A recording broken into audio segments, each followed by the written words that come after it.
चलो बच्चे लोग यहाँ देखो, इलेक्ट्रोलाइटिक सेल एंड इलेक्ट्रोलाइसिस के अंदर आज हम लोग पढ़ने जा रहे हैं इलेक्ट्रोलाइटिक सेल किसे कहते हैं, और इससे से रिलेटेड बहुत सारी चीजें सीखेंगे हम लोग यहाँ पे। सबसे पहले इलेक्ट्रोलाइटिक सेल किसे कहते हैं ये ऑलरेडी हम बता चुके हैं। गैल्वेनिक सेल में क्या था, गैल्वेनिक सेल में आप लोग देखेंगे कि केमिकल एनर्जी से इलेक्ट्रिकल एनर्जी क्या होता है, क्रिएट होता है। इलेक्ट्रोलाइटिक सेल में क्या होता है, इसके अंदर आपको इलेक्ट्रिक एनर्जी को देना पड़ेगा और आप एक केमिकल रिएक्शंस करवा सकते हैं। यानी हम लोग शॉर्ट में एक लाइन बोल सकते हैं इलेक्ट्रोलाइटिक सेल के बारे में, the cell in which electrical energy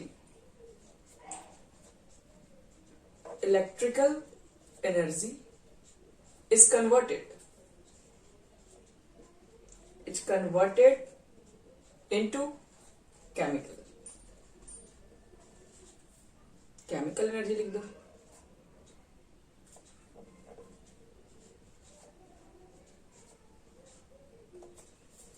यानी कि वैसा सेल जिसमें इलेक्ट्रिकल एनर्जी को मतलब इलेक्ट्रिक देकर आप एक केमिकल रिएक्शन में कन्वर्ट करवा रहे हैं, केमिकल एनर्जी प्रोड्यूस कर रहे हैं, तो उस तरह के जो भी आपके पास सेल होंगे वो इलेक्ट्रोलाइटिक सेल होते हैं। ध्यान रखना, इसके बारे में आपको बता चुके हैं। यानी कि आपको इसमें देना क्या पड़ेगा, मतलब आपका इनपुट क्या है, तो इनपुट यहां पर है इलेक्ट्रिकल एनर्जी। हम लोग को यहां पर देना होता है इलेक्ट्रिकल एनर्जी, जबकि अब गैल्वेनिक सेल में हमको आउटपुट में मिल रहा होता है इलेक्ट्रिकल एनर्जी मिलती है, और आउटपुट पे यहां पर क्या है, तो हमें यहां पर केमिकल एनर्जी मिल रही है।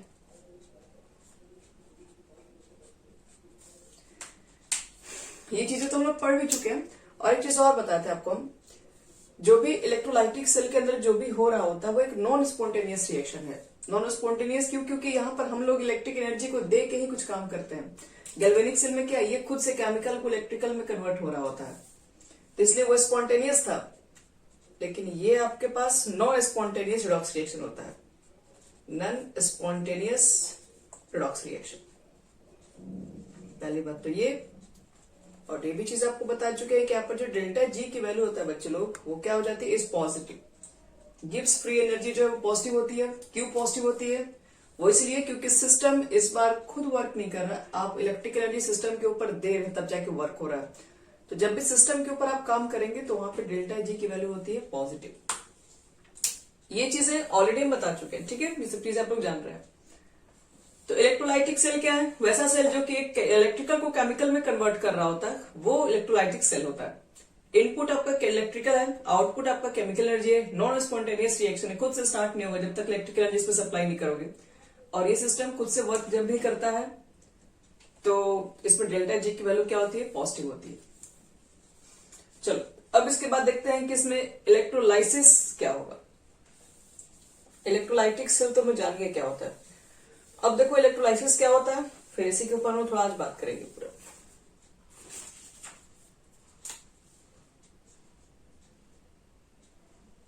Electrolysis,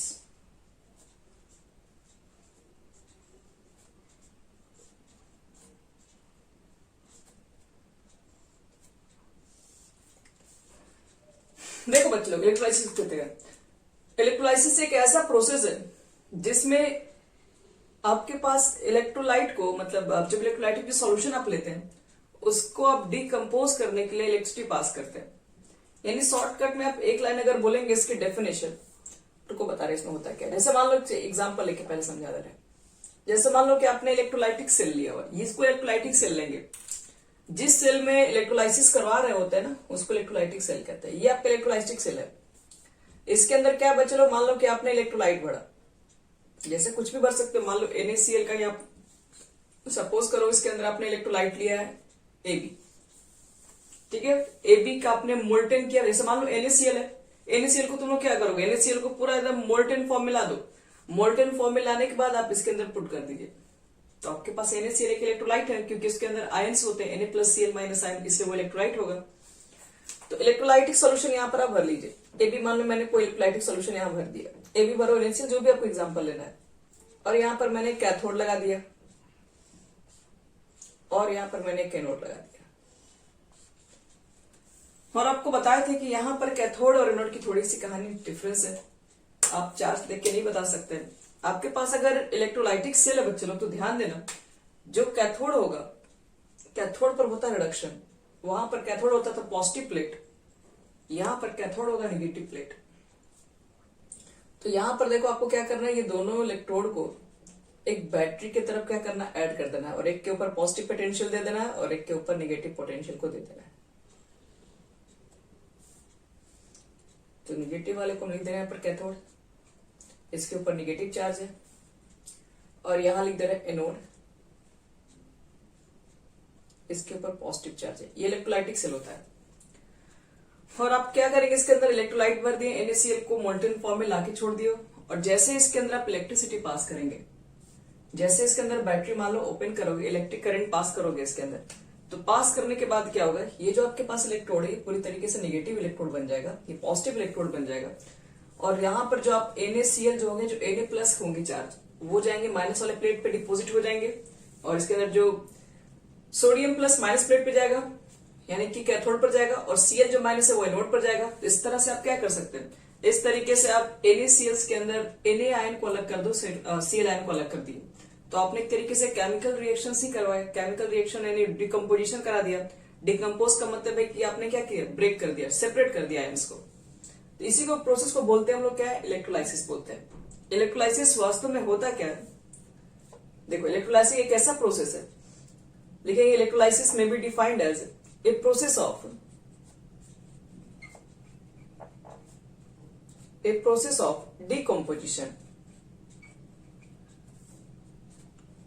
decomposition, a process of decomposition of an electrolyte,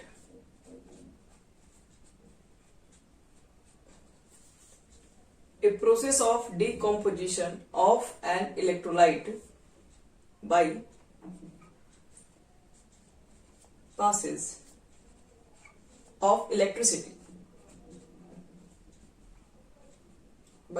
of electricity, through its aqueous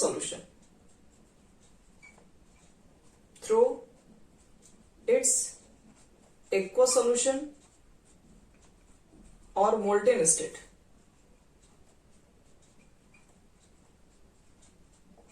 बस, यानी कि इलेक्ट्रोलाइसिस क्या होता है, एक ऐसा प्रोसेस है जिसमें क्या किया था, डिकम्पोज करवाते हैं हम लोग किसी भी इलेक्ट्रोलाइट को, किसी भी आप इलेक्ट्रोलाइट को क्या करवा सकते हैं, डिकम्पोज करवा सकते हैं इलेक्ट्रिक करंट पास करके उसके मोल्टेन सॉल्यूशन में या फिर एक्वा सॉल्यूशंस के अंदर। तो यही बच्चे लोग होता है इलेक्ट्रोलाइसिस। इलेक्ट्रोलाइसिस का मतलब ये होता है कि आप क्या करेंगे, इसके अंदर जो भी आप इलेक्ट्रोलाइट है उसका डिकम्पोजिशन करा दोगे, उसको एक तरीके से कह दो तो उसको सेपरेट कर सकते हो इलेक्ट्रिसिटी पास करके, उसके आयन को ब्रेक करा सकते हैं यहाँ पे। तो ये हमारा इलेक्ट्रोलाइसिस होता है। अब इलेक्ट्रोलाइसिस के अंदर मुझे चेक करना है, ये जो आपके पास आप जो भी ये प्रोसेस कर रहे हैं, इसके अंदर इलेक्ट्रोलाइट डाल रहे हो, डालने के बाद करंट पास कर रहे हो, करंट पास करने के बाद ये NaCl सेपरेट हो जा रहा है, Na अलग हो जा रहा है, सेपरेटर हो जा रहा है। ये जो पूरा प्रोसेस जो दिख रहा है, ये सब इलेक्ट्रोलाइसिस के अंदर आता है। हम लोग क्या बोल रहे हैं, हम लोग बोलेंगे NaCl का हमने इलेक्ट्रोलाइसिस करवा रहे हैं। इलेक्ट्रोलाइसिस का मतलब क्या है, NaCl को ब्रेक करा रहे हैं, NaCl को अलग अलग कर दे रहे हैं। तो NaCl पहले आपके पास था, आपने उसको डिकम्पोज करके बना दिया, Na को अलग कर दिया, Cl को अलग कर दिया। कैसे वो अलग होता है, देखो आपको वो एग्जाम्पल दे रहे हैं।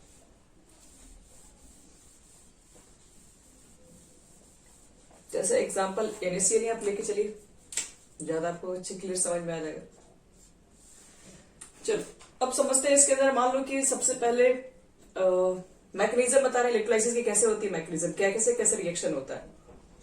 मैकेनिज्म ऑफ इलेक्ट्रोलाइसिस,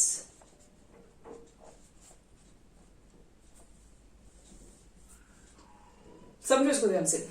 सबसे पहले आपके पास मैकेनिज्म को समझना होगा, तो यहां पर दो तरह के रिएक्शन होंगे। आप तो पहले लिए हैं NaCl को, NaCl को लिए बच्चे लोग, तो क्या होगा, Na+ टूट जाएगा, Cl- में ब्रेक हो जाएगा। कुछ इस तरीके से आपके पास रिएक्शन होगा, Na+ Cl- में टूटेगा। फिर क्या करेंगे, रिएक्शन लिखोगे, एट कैथोड और एनोड पर कुछ रिएक्शन होगा। कैथोड पर क्या होगा, तो कैथोड पे यहाँ पे चार्ज होता है क्या, यहाँ पर कैथोड का चार्ज होता है नेगेटिव, याद रखिएगा नेगेटिव टर्मिनल होता है।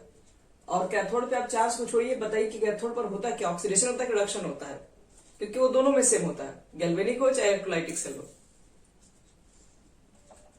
तो यहां पर होगा रिडक्शन।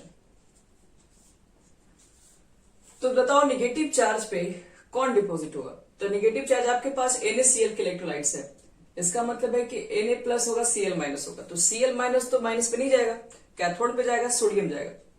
तो कैथोड पर सोडियम जाएगा, तो देखिए आपके पास यहां पर क्या है, सोडियम आयन है, क्योंकि सोडियम किस फॉर्म में है इस सॉल्यूशन के अंदर, सोडियम सोडियम के फॉर्म में थोड़ी ना, वो सोडियम आयन के फॉर्म में। सोडियम आयन का मतलब क्या, पॉजिटिव चार्ज के फॉर्म में है। और कैथोड से एक इलेक्ट्रॉन को क्या करेगा, गेन कर लेगा, और गेन करने के बाद क्या बना लेगा, सोडियम बना लेगा। सोडियम जाके इस पर डिपॉजिट हो गया। चलो अब बात करते हैं तुम्हारे पास एट एनोड। एनोड का होता है बच्चे लोग पॉजिटिव चार्ज, यहां पे एनोड पर होता है ऑक्सीडेशन। और आप यहां देख सकते हो रिडक्शन ही तो हुआ है, प्लस से क्या हो गया, जीरो हो गया, रिडक्शन ही तो हो गया, कम ही तो हो गया। अब देखो एनोड पर होता है ऑक्सीडेशन। ऑक्सीडेशन किसका होगा, तो पहले देखो कि यहाँ पॉजिटिव चार्ज है, तो Cl- यहां पहुंचेगा एनोड पे, तो Cl- क्या करेगा, Cl- याद रखेगा एनोड पर होता है ऑक्सीडेशन होता है, तो इलेक्ट्रॉन को लूज किया जाता है ऑक्सीडेशन में, तो Cl- खुद Cl में कन्वर्ट हो जाएगा।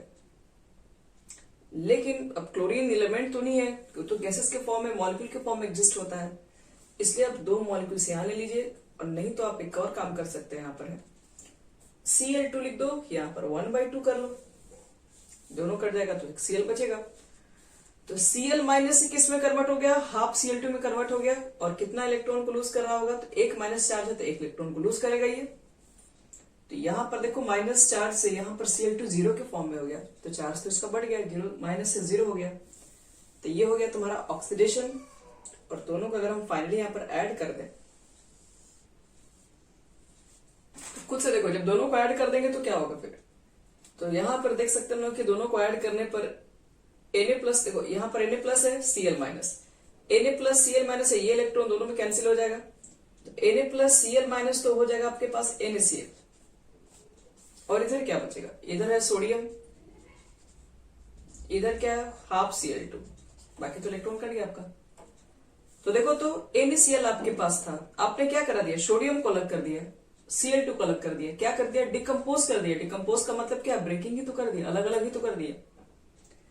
तो यही प्रोसेस होता है इलेक्ट्रोलाइसिस का। इलेक्ट्रोलाइसिस में क्या था, आपके पास इलेक्ट्रोलाइट था, आपने इसके अंदर इलेक्ट्रिक करंट पास करके क्या कर दिया, इसके इलेक्ट्रोलाइट के अंदर जो भी इसके अंदर आयंस थे, जो भी इसके अंदर कंपोनेंट्स थे, आपने उसको सेपरेट कर दिया, डिकम्पोज कर दिया। और यही तो डेफिनेशन लिखवा थे आपको इलेक्ट्रोलाइसिस का, कि एक ऐसा प्रोसेस जिसमें डिकम्पोजिशन होता है। किसका डिकम्पोजिशन होगा, तो एक इलेक्ट्रोलाइट का, कैसे, by passing of electric current through aqua solution या फिर मोल्टेन स्टेट, इसी को बोलते हैं इलेक्ट्रोलाइसिस, और यही है मैकेनिज्म ऑफ इलेक्ट्रोलाइसिस। चलो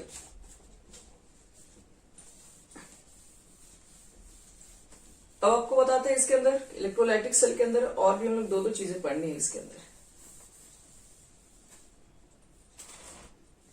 क्या देखो, जो हमारा इलेक्ट्रोलाइटिक सेल है वो दो पार्ट में डिवाइडेड है।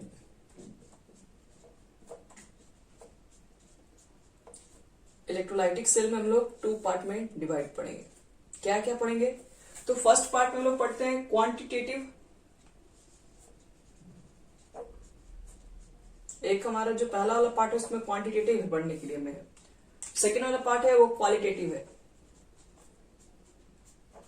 क्वालिटेटिव।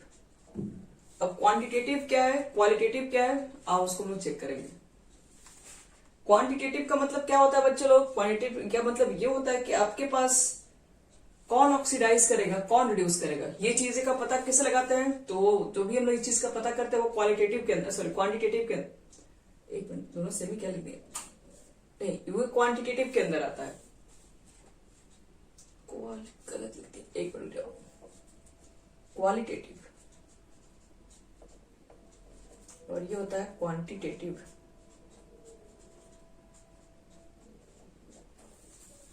देखो क्वालिटेटिव का मतलब ये होता है कि आपको इलेक्ट्रोड देके, आपको कोई भी मेटल्स देके ये पूछा जा सकता है कि कौन सा मेटल ऑक्सीडाइज करेगा, कौन सा मेटल रिड्यूस होगा, कैसे मालूम करेंगे, तो ये क्वालिटेटिव के अंदर हम लोग पढ़ते हैं, यानी कि कौन सा मेटल ऑक्सीडाइज रिड्यूस के बारे में बताएगा, ऑक्सीडाइज कह दो या फिर रिड्यूस कह लो। क्वालिटेटिव के अंदर क्या पढ़ते हैं, कौन ऑक्सीडाइज करेगा, कौन रिड्यूस करेगा, ये क्वालिटेटिव हमें बता देगा। और क्वांटिटेटिव क्या बताएगा आपके पास, क्वालिटेटिव आपके पास ये बताएगा कि how much we get weight of metals, volume, current, charge, यही सब। जैसे मान लो कि आप इलेक्ट्रोलाइसिस करवा रहे हैं तो उस इलेक्ट्रोलाइसिस के दौरान कितना वेट का आपने कॉपर मेटल, मान लो कि अभी देखिए तो कितना वेट सोडियम का डिपॉजिट हो गया, ये आपसे पूछा जा सकता है। या फिर सोडियम का 5 ग्राम वेट डिपॉजिट करने के लिए आपने कितना करंट पास किया, ये बताइए। ये कितना चार्ज को पास किया, ये बताइए। तो ये क्वांटिटेटिव बताता है, ठीक है। और क्वालिटेटिव का मतलब ये चीजें हम बताएंगे इसके अंदर कि कौन से सब्सटेंस हमारा ऑक्सीडाइज करेगा और कौन रिड्यूस करेगा। और क्वालिटेटिव जो होता है बच्चे लोग 4 फैक्टर पर डिपेंड भी करता है, 4 नहीं 3 फैक्टर का, यानी फैक्टर अफेक्टिंग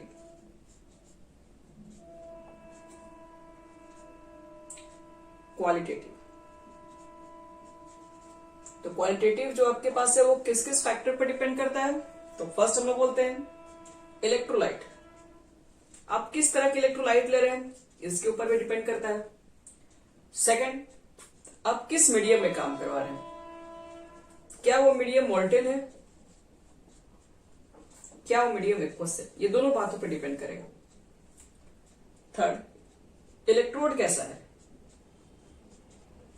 इलेक्ट्रोड पर भी डिपेंड करेगा। तो याद रखना कि अगर आप ऑक्सीडाइज रिड्यूस चेक करना चाहते हैं तो आपको पहले देखना पड़ेगा आप इलेक्ट्रोलाइट कौन सा ले रहे हैं, उसमें आपने मीडियम कैसा रखा, क्या उसको मोल्टेन फॉर्म में, जैसे NaCl को मैंने मोल्टेन के फॉर्म में डाला तो NaCl को मैंने डिकम्पोज कर लिया, लेकिन क्या एक्वस के फॉर्म में ले लेते हैं, NaCl को पानी में डालकर अलग अलग करना होता है, तो क्या ये आप अलग कर सकते थे। तो ये चीजें आप देखोगे तो पूरी तरीके से जो कैथोड एनोड पर जो सोडियम क्लोरीन अभी आ रहा था मोल्टेन के फॉर्म में, वो एक्वस के फॉर्म में नहीं आता है। इसलिए ये भी डिपेंड करता है कि आप कोई भी इलेक्ट्रोलाइसिस करवा रहे हो तो किस मीडियम में करवा रहे हो, ये भी बड़ा फैक्टर होता है। और आप उसमें इलेक्ट्रोड क्या यूज कर रहे हैं, ये भी एक इंपॉर्टेंट फैक्टर है। तो चलो सबसे पहले हम बात करते हैं इलेक्ट्रोलाइटिक सेल के बारे में। इलेक्ट्रोलाइटिक सेल यानी क्वालिटेटिव के अंदर पहले कुछ बात करेंगे कि कैसे सब्सटेंस का हम पता करेंगे किसका ऑक्सीडाइज होगा किसका रिड्यूस होगा। ये चीजें पता करने के बाद फिर हम लोग इसके अंदर ये पढ़ते हैं जिसको हम फैराडेज लॉ कहते हैं। फैराडेज लॉ हमको बताएंगे कि चीजें कैसे निकलती हैं। तो आज हम इस टॉपिक को कंप्लीट करते हैं, फिर कल हम इस टॉपिक पर आ जाएंगे। इसके बाद आपका इलेक्ट्रोलाइटिक सेल हो जाएगा कंप्लीट।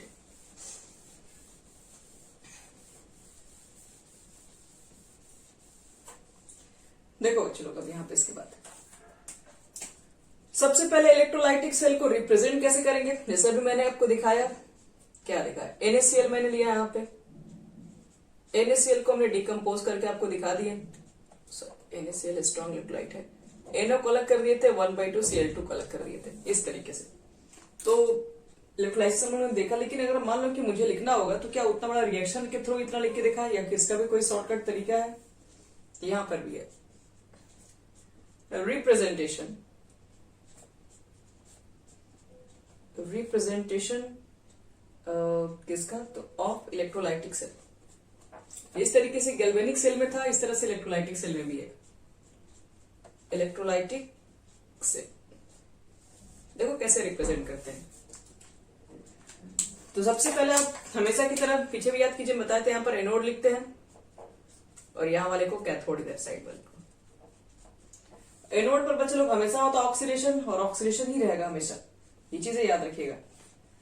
तो एनोड प्रोडक्ट बच्चे लोग यहां लिखोगे, यानी यहां पर लिखते हैं एनोड प्रोडक्ट लिख दो, और यहां पर लिखते हैं कैथोड पर कैथोड का प्रोडक्ट लिखेंगे, कैथोड पर कैथ प्रोडक्ट होगा। तो अगर मान लो कि अगर मेरे पास मान लो NaCl ही था सपोज करो, तो NaCl में अगर हम बात करें तो एनोड के ऊपर ऑक्सीडेशन था, ऑक्सीडेशन किसका हुआ था, क्लोरीन का हुआ था। अब क्लोरीन का जब ऑक्सीडेशन हुआ था तो प्रोडक्ट क्या बना था आपके पास, तो Cl2 बना था। तो आप यहाँ पे Cl2 लिख सकते हो। दूसरी बात यहां पर लिखते हैं बच्चे लोग, इसके बीच में लिखते हैं मीडियम, लिखते हैं आप किस मीडियम में रिएक्शन को करवा रहे हैं। और इलेक्ट्रोलाइट कौन सा वो इलेक्ट्रोलाइट है और क्या उसका कॉन्सेंट्रेशन रहा होगा, कॉन्सेंट्रेशन में लिखते हैं। तो मान लो आपने Cl2 का क्या करा दिया, Cl2 का आपका हुआ है एनोड प्रोडक्ट मिला है, ठीक है, मोल्टेन फॉर्म में लिए थे हम लोग किसको, तो NaCl को लिए थे। कॉन्सेंट्रेशन कितना लिए, क्या 5 मोलर लिए, 2 मोलर, जो भी यहाँ पर आप पुट कर सकते हैं, नहीं पता हम लोग को तो C मोलर हम लिखते हैं। उसके बाद देखो उधर एनोड पर क्या हमारा प्रोडक्ट ऑपरेंड हुआ था, तो एनोड पर हमने देखा था हमारा सोडियम होगा था, सॉरी एनोड करें कैथोड पर, तो यहाँ आपको सोडियम लिखना है। और भी अगर आप कोई साइड में इलेक्ट्रोड वगैरह बनाते हैं, जैसे कि किस तरह का इलेक्ट्रोड यूज होता है, तो यहाँ पर हम लोग इलेक्ट्रोड को मान लो कि प्लैटिनम यूज कर ले रहे हैं, मान लो कि ये भी इलेक्ट्रोड देख रहे थे, मान लो ये भी प्लैटिनम ही यूज किए थे, तो इलेक्ट्रोड लिख दिए, क्या डिपॉजिट हुआ वो बता दिए, किस स्टेट में कराया, मोल्टेन है कि वर्कपस में, वो बता दिए, क्या लिए थे, कितना मोलर लिए थे। यही चीजें रिप्रेजेंट करने के लिए बताया जाता है। एनोड का प्रोडक्ट लिख दो, कैथोड का प्रोडक्ट यहां लिख दीजिए, कौन सा स्टेट है यहां लिख दीजिए, कौन सा इलेक्ट्रोड है बल्ब में लिख दीजिए बस। अगर कुछ टेम्परेचर प्रेशर है तो आप इसी में मेंशन कर सकते हैं। तो चलो अब बात करते हैं कि इलेक्ट्रोलाइटिक सेल को कैसे रिप्रेजेंट करते हैं। ये तो हमारा हो गया। अभी हम लोग कुछ देर पहले देख लिए कि NaCl का जब इलेक्ट्रोलाइसिस करवाएंगे तो कैसे कैसे डिपोजिट हुआ, लेकिन वो मोल्टेन फॉर्म में था। अब आपको बताएंगे कि अगर वो एक्वस फॉर्म में रहता तो क्या लगता है कि एक्वस फॉर्म के अंदर कैथोड पर कौन सा प्रोडक्ट मिलेगा, एनोड पर कौन सा प्रोडक्ट मिलेगा। ये सब क्वेश्चन पूछा जाता है MCQ के अंदर कि अगर NaCl का इलेक्ट्रोलाइसिस करवाया एक्वस सॉल्यूशन लेकर, तो कैथोड पर कौन सा प्रोडक्ट है ये बताइए, और एनोड पर कौन सा प्रोडक्ट आएगा ये बताना होगा। लेकिन वो चीजें को बताने से पहले आपको कुछ हमको बताना पड़ेगा। तो इस टेबल को बच्चे लोग जो बता रहे हैं उसको आप लोग सब लोग नोट कर लीजिएगा, एकदम जरूरी से। इलेक्ट्रोकेमिकल सीरीज से आया है। अब इलेक्ट्रोकेमिकल सीरीज क्या है ये ऑलरेडी आपको पढ़ा चुके हैं। एक ऐसा सीरीज है जिसमें रिडक्शन पोटेंशियल के बेसिस पे एक सीरीज को तैयार किया गया है। सबसे पहले आता है तो इसमें लिथियम, सबको मालूम है। सेकेंड स्टेप में क्या आता था, पोटेशियम। थर्ड में आपके पास आता है कैल्शियम, सोडियम, मैग्नीशियम, एल्यूमिनियम, फिर यहाँ वाटर भी आता है। ठीक है, वाटर के बाद फिर Zn भी आता है, क्रोमियम भी आता है। क्रोमियम के बाद देखोगे तुम लोग तो आयरन भी आता है, कोबाल्ट भी आता है। कोबाल्ट के बाद अब देखिएगा तो निकेल। ठीक है, मतलब उसमें चार्ज होगा, सब पे चार्ज लिख नहीं रहे, लेकिन हम आपको सिर्फ शॉर्ट में बता रहे हैं। ये सब रिडक्शन पोटेंशियल है, सबका रिडक्शन हो रहा है। Li+ से Li में कन्वर्ट हो रहा होगा। ये निकेल हो गया, Sn हो गया, Pb हो गया, H+ हो गया, मतलब H+ मतलब यहाँ पर हाइड्रोजन है।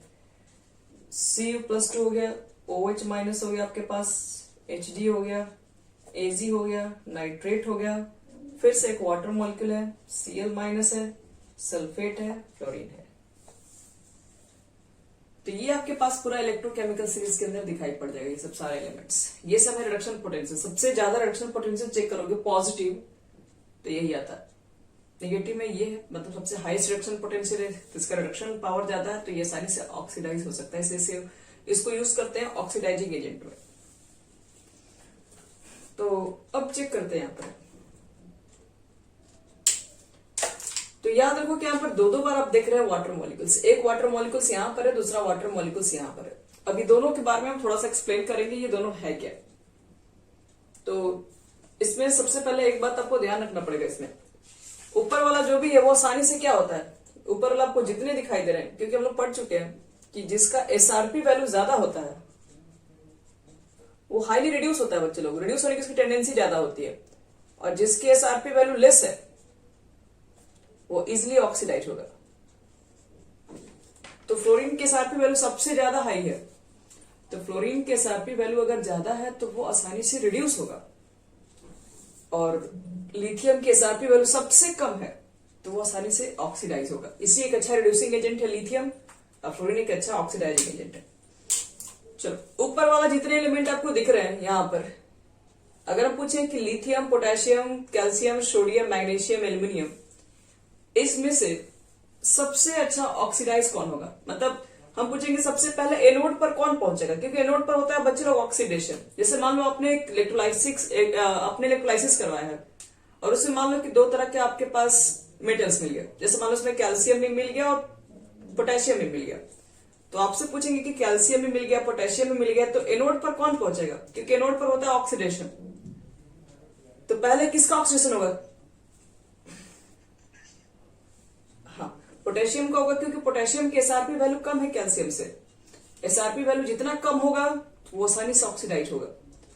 तो इसलिए एनोड पर अगर मान लो कि आपको प्रोडक्ट को चेक करना है कि कौन पहुंचेगा, तो आपको सिर्फ ये चेक करना है कि किसकी SRP वैल्यू कम है। अगर आपको कैथोड वाला चेक करना है कि कैथोड पर कौन पहुंचेगा, तो आपको चेक करना है कि किसकी एसआरपी वैल्यू ज्यादा है।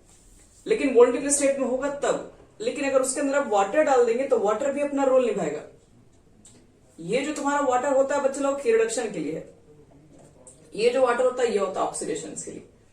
कहोगे मतलब नहीं समझ में आया, देखो समझा रहे इसका मतलब। जैसे मान लो एक्वस ले लोगे तो तुम्हारा वहां पर सिर्फ मेटल्स ही नहीं होगा, मेटल्स के साथ आपके पास वाटर भी मॉलिक्यूल वहां प्रेजेंट है, और वाटर मॉलिक्यूल का भी ऑक्सीडेशन और रिडक्शन होता है। तो वाटर मॉलिक्यूल का जब रिडक्शन होगा, ध्यान देना, वाटर मॉलिक्यूल का जब भी रिडक्शन होता है तो H2 गैस बाहर निकलता है और साथ में OH माइनस भी। बैलेंस कर ले रहे हैं, H2 गैस OH माइनस भी। तो ये कैसे हुआ, देखो यहां पर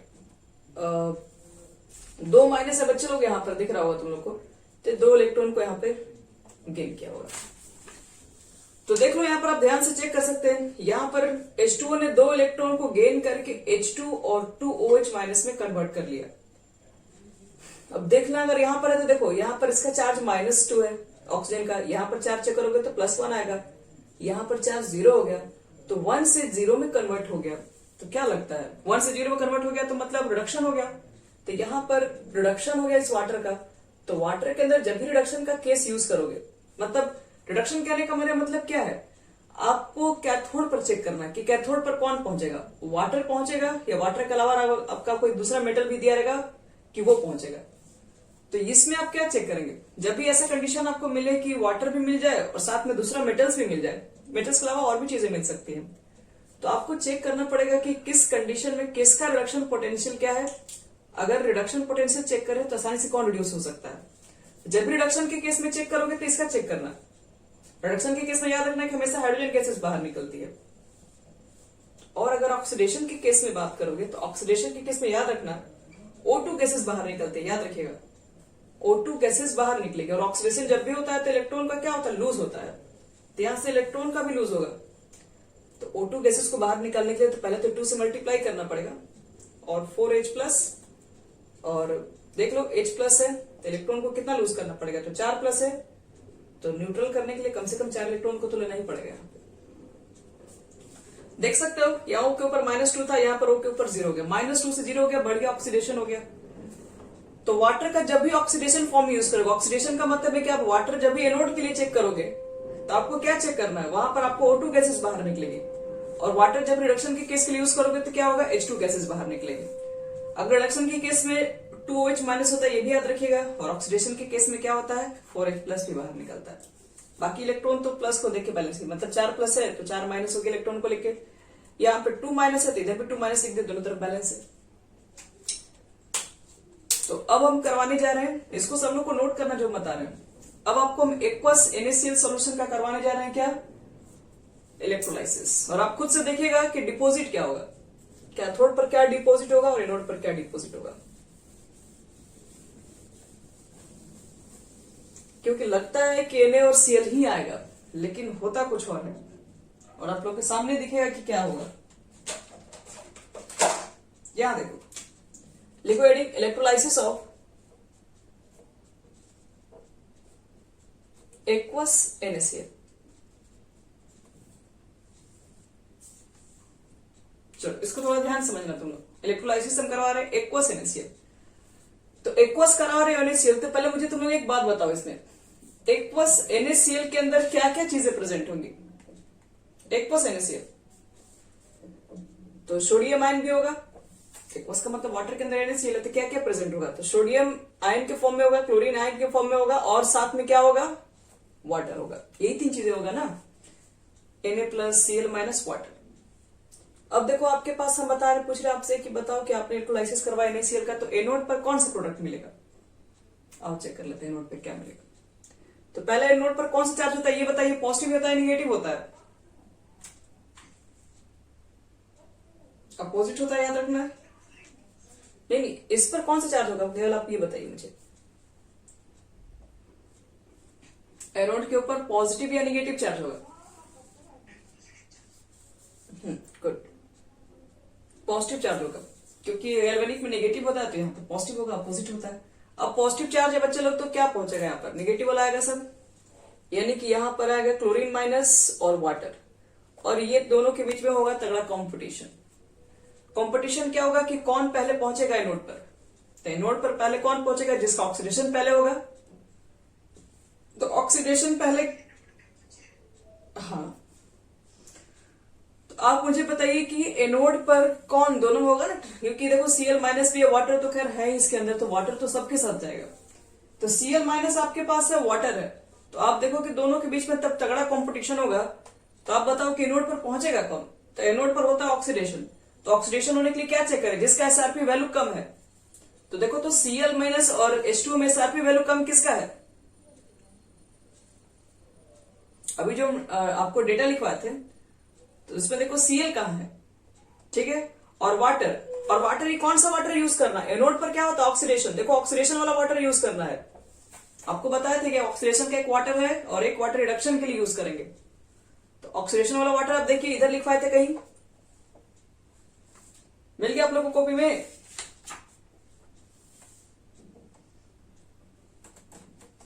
देखो देखो ध्यान से, 2 वाटर मॉलिक्यूल लिखवाए होंगे, एक वाटर मॉलिक्यूल लिखवाए होंगे, उसके जस्ट नीचे क्या लिखवाए, Cl माइनस, Cl भी होगा, दिख रहा है कॉपी में, इसके जस्ट ये दोनों अगल बगल है।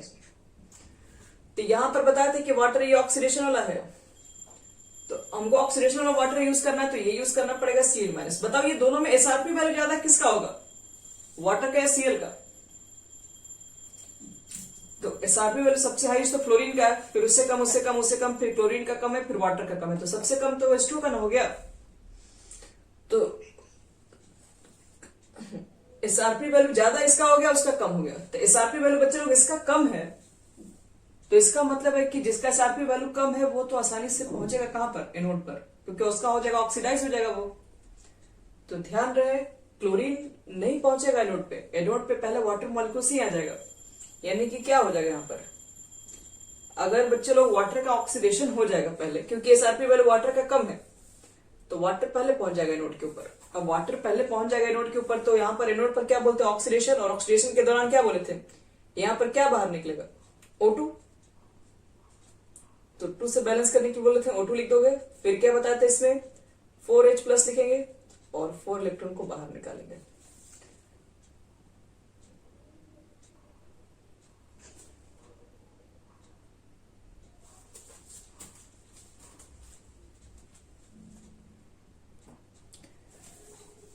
तो देखो, वाटर चला गया आपके पास एनोड पे, क्योंकि वाटर का एसआरपी वैल्यू क्लोरीन से कम था, इसलिए एनोड पर प्रोडक्ट क्या मिलेगा, ऑक्सीजन गैस मिलेगा।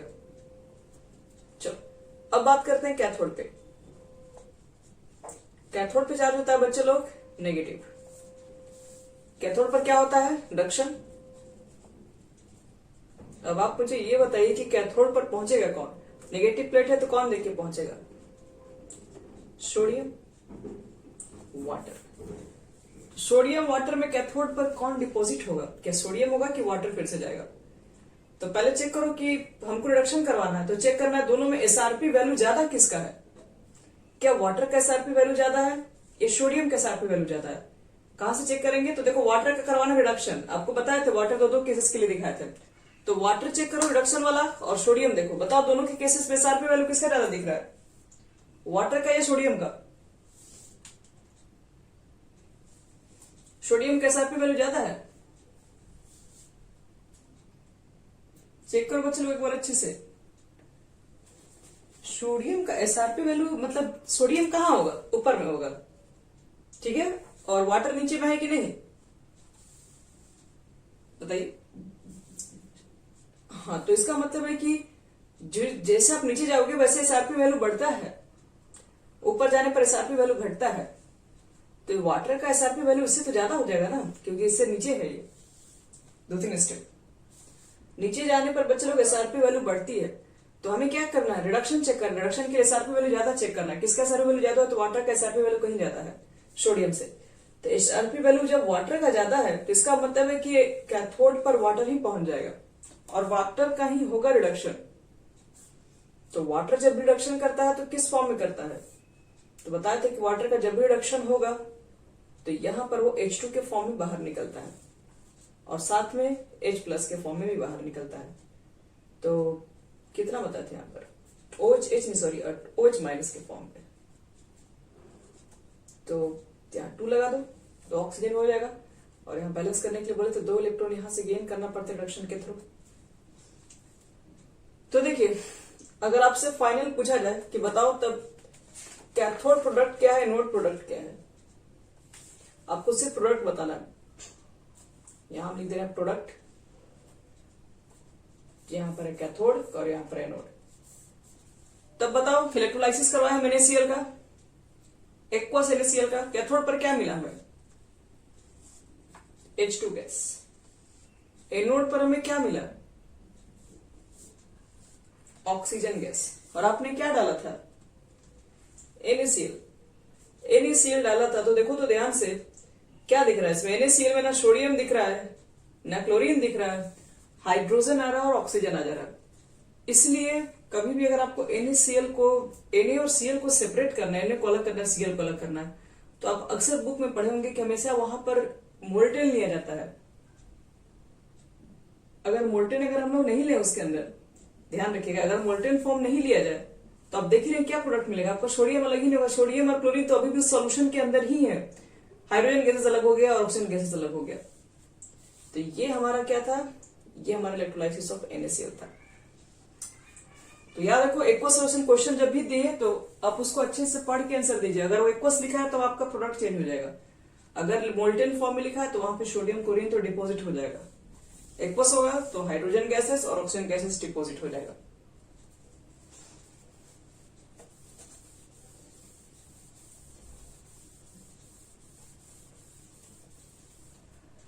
फिर देखो बच्चे लोग, एक क्वेश्चन हम और पूछते हैं आप लोग से, Na2SO4 एक्वस है। आप मुझे ये बताइए कैथोड पर कौन जाएगा, एनोड पर कौन जाएगा, मतलब इसको इलेक्ट्रोलाइसिस करवाएंगे तो कौन सी प्रोडक्ट कैथोड पर मिलेगी और कौन सी प्रोडक्ट मिलेगी एनोड के ऊपर, ये बताना है। तो पहले चेक करो एक्वस में कौन कौन से आयन होंगे। एक तो सोडियम आयन होगा, दूसरा आपके पास सल्फेट आयन होगा, तीसरा तो एक्वस है तो वाटर भी होगा। तो पहले चेक कर लो, कैथोड पे ही चेक कर लो, क्या दिक्कत है। कैथोड पर होता है रिडक्शन और चार्ज कैसा होता है, नेगेटिव। बताओ तो कौन कौन पहुंचेगा, सोडियम, वाटर। और तुम्हें अच्छे तरीके से मालूम है कि सोडियम वाटर में किस हमको रिडक्शन करवाना, तो देखेंगे किसका SRP वैल्यू ज्यादा होगा। तो किसका ज्यादा है, सोडियम का ज्यादा है वाटर का ज्यादा, चेक करो। अभी कुछ देर पहले ही बताए थे, किसका होगा बच्चे लोग, सोडियम या वाटर। चलो गुड। तो वाटर का SRP वैल्यू ज्यादा है, तो बताइए यहां से प्रोडक्ट क्या निकलता है, वाटर के रिडक्शन के थ्रू प्रोडक्ट क्या बाहर निकलते हैं, दो चीजें बाहर निकलती है, या तो H2 निकलेगी या तो O2 निकलेगी। हाँ, रिडक्शन जब भी होता है तो आपको बताया गया कि यहाँ पर H2 निकलता है, हाइड्रोजन गैसेस निकलता है। याद रखना कि रिडक्शन का मतलब यहाँ पे चेक भी कर सकते हो, 1 से 0 में चला गया, रिडक्शन ही तो हो गया। तो वाटर रिडक्शन जब भी होता है तो याद रखना H2 निकलता है, ऑक्सीडेशन होता है तो O2 निकाला जाता है। तो H2 से बना दो, H2 में निकल गई है। अब H2 को बैलेंस करने के लिए बाकी सब चीजों को बैलेंस किया जाता है। तो अब यहां पर क्या लिखेंगे, 2OH माइनस, यहाँ पे 2 लगा दो और कितना इलेक्ट्रॉन लेना पड़ेगा, 2। तो प्रोडक्ट क्या बना कैथोड पे, H2 बन गया। अब मुझे बताओ कि तुम लोग एनोड पर कौन पहुंचेगा। तो एनोड पर होता है oxidation, positive charge. Positive charge के साथ कौन कौन आएगा, एक तो निगेटिव वाला ये पहुंचेगा और एक वाटर मॉलिक्यूल पहुंचेगा। तो अब आप इसको, आपको चेक करना क्या है, यहाँ पर है आपको करवाना ऑक्सीडेशन, आपको चेक करना है कि SRP वैल्यू किसका कम है। अब ये चेक करना है, वाटर को देखो और सल्फेट को देखो। तो वाटर सल्फेट में किसका SRP वैल्यू कम है, SRP वैल्यू कम है, मतलब कि अब जैसे नीचे नीचे बढ़ेंगे तो SRP वैल्यू बढ़ता है। तो पहले चेक करो किसका SRP वैल्यू ज्यादा, पहले बताइए। नीचे बढ़ने पर SRP वैल्यू बढ़ेगा, तो कौन ज्यादा नीचे है, सल्फेट की वाटर। हाँ, सल्फेट नीचे, इसका मतलब इसका SRP वैल्यू ज्यादा है और हमको चाहिए SRP वैल्यू कम, क्योंकि करवाना इस बार ऑक्सीडेशन है। तो SRP वैल्यू कम तो इसी का हो गया। अब इसका SRP वैल्यू कम है तो ये होगा ऑक्सीडेशन। अब यही पहुंचेगा ऑक्सीडेशन। और वाटर का जब ऑक्सीडेशन होता है तो क्या बाहर निकलता है, O2। और यहां 2 लगा दो, 4H प्लस और 4 इलेक्ट्रॉन्स। तो देखो क्या मिला, कैथोड पे कौन सा प्रोडक्ट मिला आपको,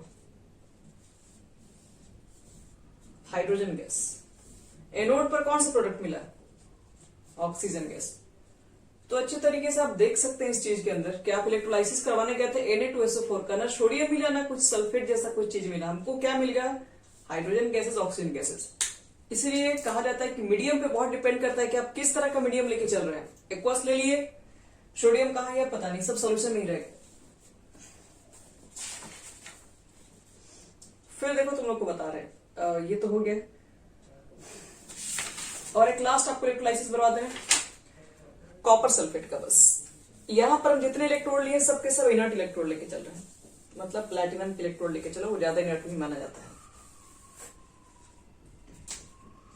अगर सपोज करो इस बार तुम्हारे पास कॉपर सल्फेट है, सपोज,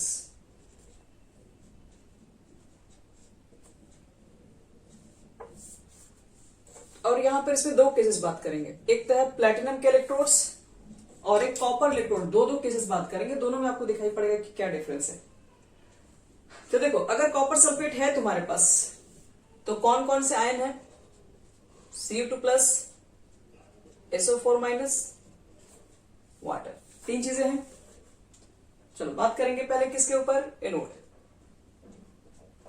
एनोड के ऊपर पॉजिटिव सिंबल, सॉरी हाँ, होता क्या है? ऑक्सीडेशन।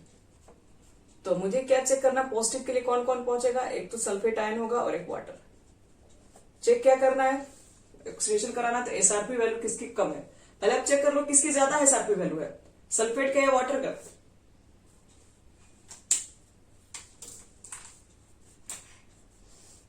ज्यादा है तो इसका ऑक्सीडेशन नहीं हो पाएगा, ऑक्सीडेशन इसका होगा। फिर ऑक्सीडेशन होता है H2O का, तो क्या बाहर निकलता है?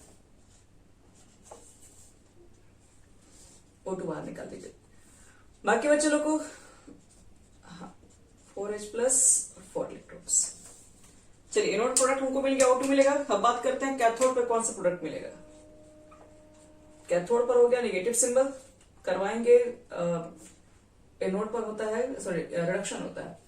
रिडक्शन के लिए एसआरपी वैल्यू ज्यादा चाहिए हमको। पहले नेगेटिव प्लेट पे पहुंचेगा कौन, उसको चेक कर लेते हैं। तो नेगेटिव प्लेट पर आपके पास पहुंचेंगे सल्फेट आयन, सॉरी सल्फेट कहां से, कॉपर ना, कॉपर प्लस और वाटर। देखो ये दोनों में किसका एसआरपी वैल्यू ज्यादा, और रिडक्शन वाला चेक करना है। यहाँ पर ध्यान दीजिए, रिडक्शन वाला वाटर है, ये रिडक्शन वाला वाटर ऊपर होता है। तो देखो तो इसमें किसका एसआरपी वैल्यू ज्यादा है, कॉपर का या वाटर का? ज्यादा चेक करना, मतलब ज्यादा नीचे कौन पड़ेगा? ये वाटर रिडक्शन वाला केस यूज करना। हाँ गुड। इस बार कॉपर बच्चे लोग ज्यादा वैल्यू है वाटर से भी, तो इसलिए आप क्या करेंगे? कॉपर को लेके आइए। कॉपर आयन क्या करेगा? 2 इलेक्ट्रॉन को गेन करके कॉपर में कन्वर्ट हो जाएगा। मतलब एनोड पर जो प्रोडक्ट मिलेगा वो तो ऑक्सीजन है, लेकिन कैथोड पर जो प्रोडक्ट मिलेगा वो आपका कॉपर होगा। यहां लिख देना प्रोडक्ट में क्या क्या बन रहा है। प्रोडक्ट पे कैथोड पर क्या है? कॉपर। एनोड पर क्या है? O2 gas. चलो बच्चों, ये तो हमारा हो गया कंप्लीट। अब इसी कंडीशन पे हम बात करें कि यहां पर प्लैटिनम के इलेक्ट्रोड ना लेकर अगर हम कॉपर के ही इलेक्ट्रोड ले लें तो ये सब पलट जाएगा। बस ये लास्ट हमारा हो जाएगा, उसके बाद कंप्लीट हो गया पूरा ही। देखो, अगर मान लो कि आपने सब कुछ सेम ही लिया है, कॉपर सल्फेट ही लिया हुआ है, एक्वस लिया हुआ है, बस इलेक्ट्रोड को चेंज कर दिया, आपने कॉपर ही लिया है, तो यहां पर ना बस थोड़ा रिएक्शन क्या होता है? चेंज हो जाता है। रिएक्शन चेंज क्या होगा? यहां पर अगर एनोड के ऊपर बात करोगे जिसका होता है पॉजिटिव चार्ज, जहां पर होता है ऑक्सीडेशन, तो ऑक्सीडेशन तो होगा ही। आप सोचेंगे कि सल्फेट है, H2O है, कॉपर, क्योंकि यहां पर देखो प्रॉब्लम क्या है ना, यहाँ पे कॉपर कहां से आएगा? सल्फेट आयन है, H2O है, और यहाँ पर जो इलेक्ट्रोड है बच्चे लोग, वो कॉपर भी पार्टिसिपेट कर रहा है इस रिएक्शंस के अंदर, क्योंकि आपके पास कॉपर सल्फेट आयन है और कॉपर के इलेक्ट्रोड भी है। तो मतलब इस रिएक्शंस के अंदर कॉपर का भी पार्टिसिपेशन है। प्रॉब्लम यहाँ पर ये है, क्योंकि अगर यहाँ पर इनर्ट इलेक्ट्रोड रहता था तो हम लोग कोई रिएक्शन के अंदर कोई पार्टिसिपेट नहीं करता था, बट ये इलेक्ट्रोड जो है इनर्ट नहीं है, ये कॉपर है, तो ये भी रिएक्शन के अंदर पार्टिसिपेट कर रहा होगा। और होता क्या है? तो कॉपर से कॉपर आयन क्या होते हैं? बाहर निकलते हैं, ये पहुंचता है आपके पास है। और कैथोड पर क्या होता है? कैथोड पर होता है नेगेटिव चार्ज, रिडक्शन करवाना है। तो रिडक्शन करवाना है तो क्या होता है, कॉपर पहुंचते हैं, कॉपर क्या करते हैं, 2 इलेक्ट्रॉन को गेन करके कॉपर में कन्वर्ट। कहोगे कैथोड पर क्या है, एनोड पर क्या है, देखिए दोनों ही केसेस में आपको दिखाई पड़ रहा है सब काम कॉपर का ही हो रहा है। एनोड पर भी कॉपर दिख रहा है, कैथोड पर भी कॉपर दिख रहा है। ये है क्या प्रोसेस, इस प्रोसेस को बोलते हैं इलेक्ट्रो रिफाइनिंग बोलते हैं। इस प्रोसेस के दौरान होता क्या, इसको अगर हम लोग जब भी कॉपर का रिफाइनिंग वगैरह किया जाता है तो इस प्रोसेस को हम लोग यूज करते हैं।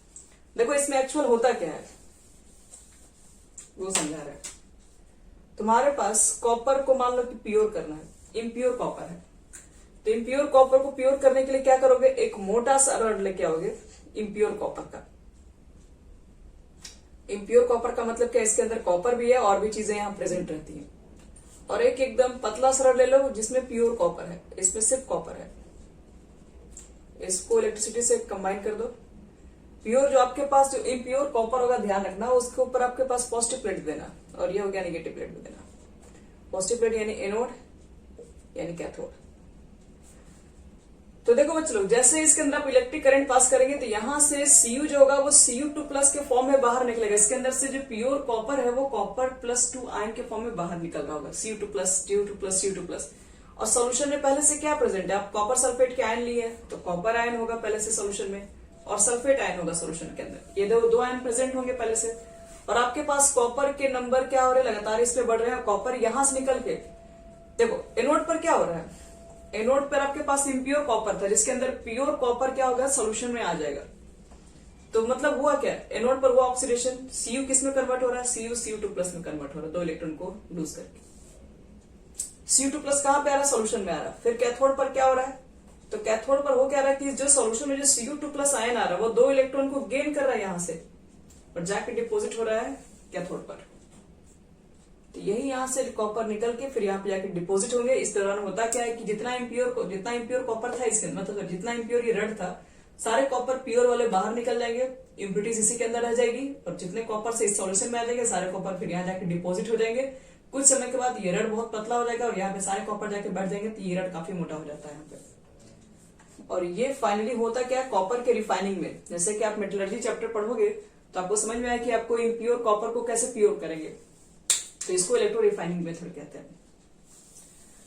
तो आप क्या करोगे इसके अंदर, यहाँ पर देख लिए कि कॉपर का जब एक्वस सल्फेट जब सॉल्यूशन लिए हम लोग, जब इलेक्ट्रोड को चेंज किए तो एनोड और कैथोड पे क्या प्रोडक्ट बन रहा है आप देख सकते हैं, सब कुछ चेंज हो गया। तो इसका मतलब है कि मीडियम पे बहुत चीजें डिपेंड करती है, इलेक्ट्रोड पर भी डिपेंड करती है, और आप किस तरह के इलेक्ट्रोलाइट ले रहे हैं इस पर भी डिपेंड करती है।